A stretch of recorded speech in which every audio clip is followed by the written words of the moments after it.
Hi everyone, good morning. আজকে ব্লগটা শুরু করতে করতে প্লাস বেলা হয়ে গেল। এই ধরো এখন কটা বাজে, এখন বাজে 11:30 মতন বাজে।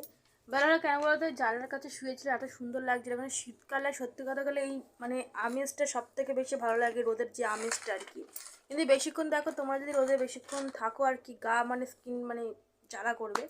আর এদিকে একজন পড়তে বসেছে, তোমাদেরকে দেখাচ্ছি। দেখো রোদের মধ্যে কি সুন্দর। আমরা ছোটোবেলায় এইভাবে ঠিক রোদ পড়তে বিছানায় বসে লিখছে, হোমওয়ার্ক করছে এখন। আর এই যে এই রোদটার কথা বলেছি, আমার দেখবে অনেক শর্টস রিলস আছে, এইখানে আমি বসে বসে বানিয়েছি কালকে। এই যে রোদটা পড়ছে বিছানায়, সত্যি কথা বলতে গেলে সব থেকে বেটার লাগে।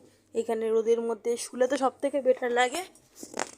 কিন্তু এই যে দেখো, রোদটা মুখে পড়ছে, আমার মুখে রোদ পড়ে না সবথেকে বেশি জ্বালা করে, মুখ পুকুরে জ্বালা করে।